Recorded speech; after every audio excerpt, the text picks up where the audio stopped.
After more than 6 years of living in Ecuador, we still experience culture shock. Some of the cultural differences just make us shake our heads a little bit, and some of them are downright frustrating.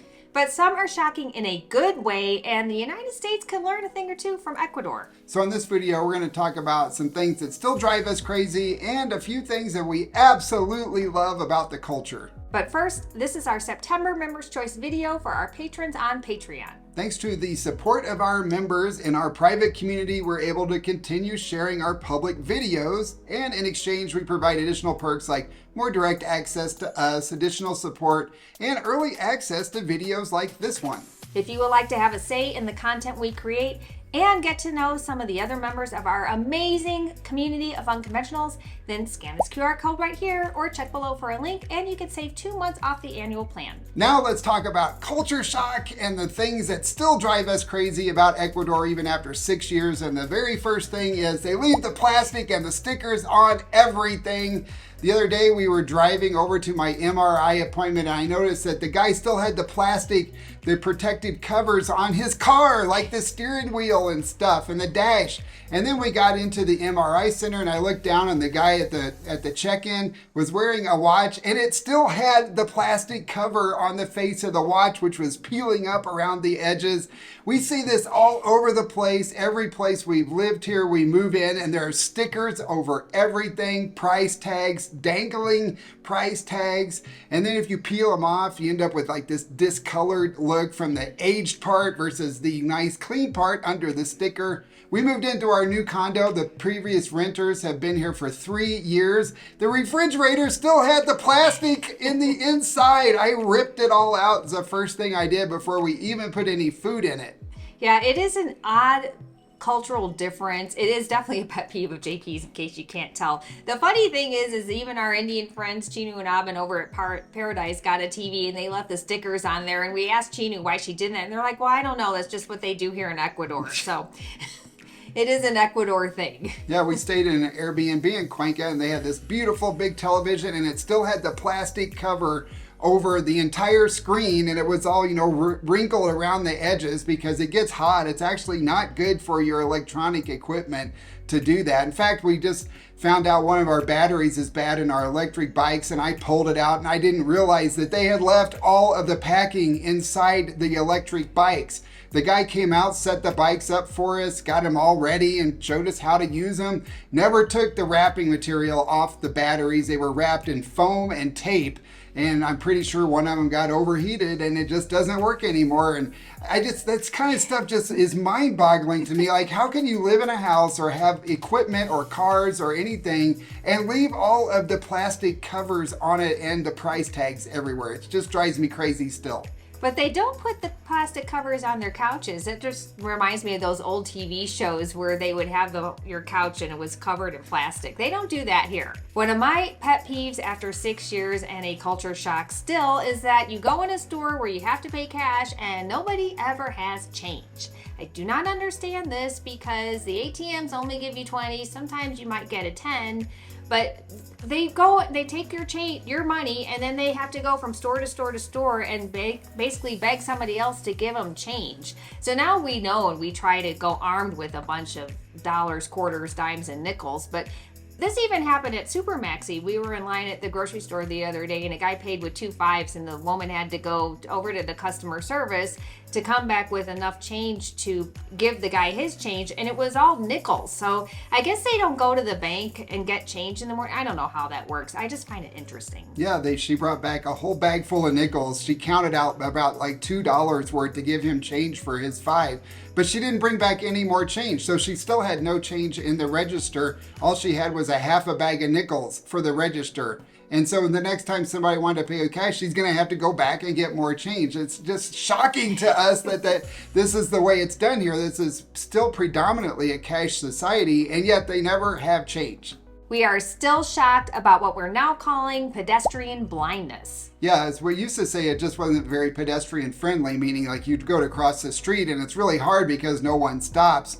now we realize they just don't even see us. I mean, we've had people almost run us down in the middle of the street, and they just didn't even see that we were crossing the street well before they even got to the intersection. We're still shocked by the amount of noise here in Ecuador, although it has gotten better over the years, but you're still going to hear a lot of loud music, loud buses, loud motorcycles, and fireworks, even by the churches who like to blow off their noisemakers at 6 a.m. to tell you to get your butt out of bed to get to church.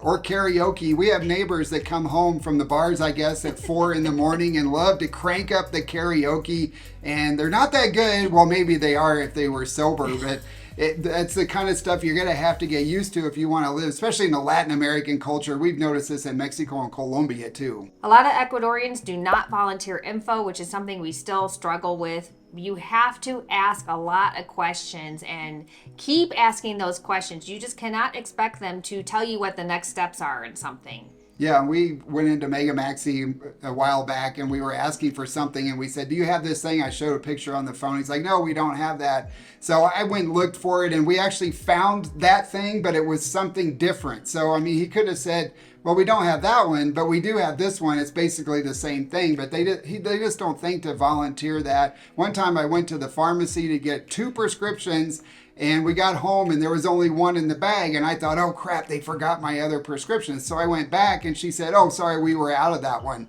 They didn't tell me. I mean, they didn't volunteer that information that they were out of the one prescription.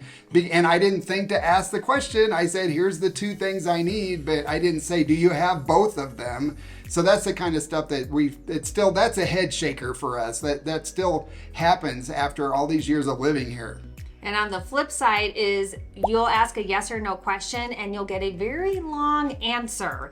And we're not exactly sure why this is. They're very polite, so it's maybe that they don't want to be so abrupt, and maybe a simple yes or no is considered impolite, but sometimes you just want a really simple answer. I know, especially when they rattle it off in rapid fire Spanish, and sometimes the accent is thick and we have a hard time understanding when, I mean, it is simple, yes or no. Sí or no would have been perfect, and we get like 30 seconds and I'm standing there thinking, what was the answer? I never heard sí or no in any of that. Another thing that still shocks us is how many people walk into each other and to us on the sidewalk, in the mall, in the grocery store, everywhere. Nobody is paying any attention to their surroundings, and a lot of them are on their phone, but not everybody is. They just don't think to walk around each other. It is shocking. And we were sitting in the mall having dinner one day and we were watching people walk by, and I lost count of how many people ran into each other as they were walking by in the mall. They would just walk right into each other, and it was like bumper cars. They just bounce off and keep going. There was no like, watch out where you're going. Like in the US, people would get belligerent and yell. Here, they just like bounce off and keep going. And it's shocking how often this happens to us. I mean, all the time. We'll be walking with our load of groceries and people will just walk straight into us on a big sidewalk where there's plenty of room for everyone. Yeah, we're always swerving. I obviously, you can tell I find this quite funny. I just don't understand the mentality, but I guess it's just our upbringing, raised in kindergarten and grade school where you're taught to walk on the right or the left. I don't know. And they also don't have the same type of personal bubble that we're used to in the United States. And even after living here for 6 years, I still am reminded sometimes. I was at the bakery buying a loaf of bread, and it was just me and this whole waiting area, and this woman came up and she was like right here. She was practically touching me, and made me very uncomfortable because she could have just taken a couple steps back, but she stood her ground. I mean, and it wasn't aggressive or anything. It's just, they just don't think about it. Yeah, they have a different personal space than we're used to. Pretty much anywhere there is a line, there will be shoulder to shoulder. There is no like breathing room, no air in between. They are compressed up, and it's just a difference in the culture. We're in the US, we have like a 3-foot bubble around us at all times, and here it's more like 3 inches. Another thing that still shocks us is the poor service in the restaurants. Unfortunately, we haven't seen this get much better, especially considering the quality of the restaurants have gotten better, but we have adapted. Yeah, we've learned how to order now, because it used to be we would sit down, we'd order our drinks and our appetizer and our main entree. and the main entree would come, and then the appetizer, and then when we were completely finished eating, the drinks would come. So it's kind of the reverse order. So we've just learned you order one thing at a time. When they come back with that, you order the next thing. That way we get it in the order that we would like to consume it. The other thing we're still not used to is WhatsApp. Everything is done on WhatsApp. It's not done with email or even phone calls. Everything is done with WhatsApp. All of our doctor's appointments, we get our results on WhatsApp. A lot of the time I have to send stuff to our insurance person on WhatsApp. Any kind of a business arrangement or meeting is all done on WhatsApp. So we have these huge chains of messages with documents attached and photos and all kinds of detailed information in WhatsApp. And I still cannot get used to that. It is a little bit tricky because it's harder to find information that you need sometimes, but we know you all struggle out there with that too, especially people who are new to Ecuador, and you got to embrace it because that's just the way it is here. You can send an email, but it may take them it may take days for them to even check their email or respond, or some people may not do that at all. And a lot of companies don't have websites either, so they really just use WhatsApp. And now for the things that we love about Ecuador, and they're a lot different than the US and what we're used to. And the first one is the elderly are treated with respect and dignity. They are loved by the younger generations. Yeah, we really like to see this. There are special lines for elderly people. They are allowed to cut in line, which I think is absolutely okay. I've seen these teeny tiny little old ladies walk out in the street and they just put their arm out like this and they stop traffic. They're very brave. I would never do that. But people stop for them and people help them across the street. It is really nice to see that they are more cared for. Yeah, and along the same lines is that loneliness is a choice. We read all the time about how loneliness is the silent killer in the United States, especially with the elderly who are stuck at home by themselves all the time with no one to interact with. That is not the case here. Most households are multi-generational. They'll have 3, sometimes 4 generations living under the same roof. The elderly are part of the family. They help raise the children. They are very active and stimulated. They live a lot longer because of that. And we love seeing that too. Yeah, and in a lot of the communities, if they don't have family there, the community all comes together and helps take care of them, which is just fantastic. We also have real friends in Ecuador. They're not just work related. They're not work family or work wives. They're actually real friends. And a lot of the times when we make new friends, we don't even know what they do. They don't know what we do.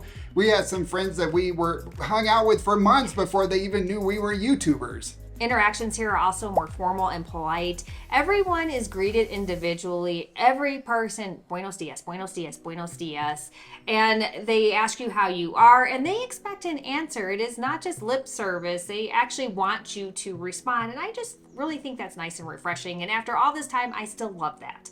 Also, they're not in a hurry, so that they take their time to say hello to everyone. They also take their time walking. Sometimes that can be a little frustrating when we're trying to get somewhere and they're walking 1/3 the speed that we're used to walking. But sometimes where I just sit back and I say, it's really hard to walk this slow, but you know what? I'm just going to embrace it because it's a much more tranquilo way of living. And I've tried to learn how to embrace it, but sometimes, man, I just really want to get back to my normal pace. It is a good problem to have, though. They are definitely living more in the moment, and we really respect that. They also have a very fitness culture, at least here in Ecuador. They have Zumba in the parks. They have workout facilities in the parks. We see people jogging and riding their bikes all the time, walking their dogs.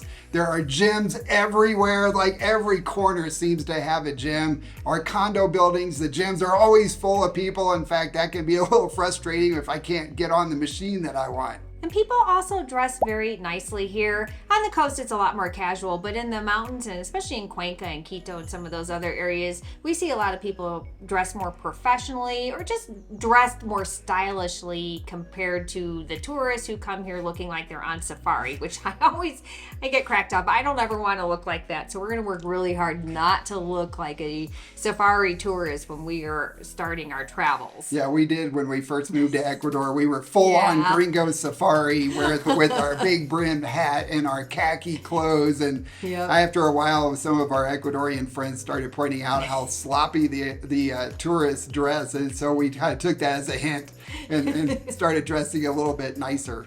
And finally, we are so impressed by the personalized health care that we have here in Ecuador. Yeah, it is unbelievable. We still are completely shocked every time we have to get some form of health care, how fast it is. They care. The doctors take their time with us.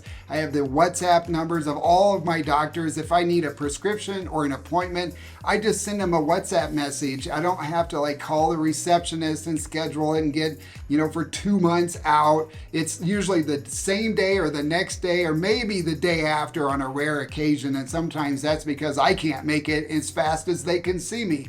It's so refreshing to not feel like a number on some spreadsheet somewhere. I'm actually treated like a human being. Even though we still experience some culture shock after 6 years of living in Ecuador, some things are shocking in a good way. Yeah, they are. And now that we're getting ready to start the next phase of our unconventional life, we're going to be traveling a lot more for the next several months. We are going to miss Ecuador so much. Yes, we are. If you've experienced culture shock in another country, then let us know about it in the comments. If you enjoyed this video, we think you'll like this one next. And we hope you'll join us over on Patreon. If you join today, you'll get to vote on our next Member's Choice video, and you'll get immediate access to our private chat community. All right, guys, leave us a like before you go, and we will see you all in our next video. Ciao. Ciao.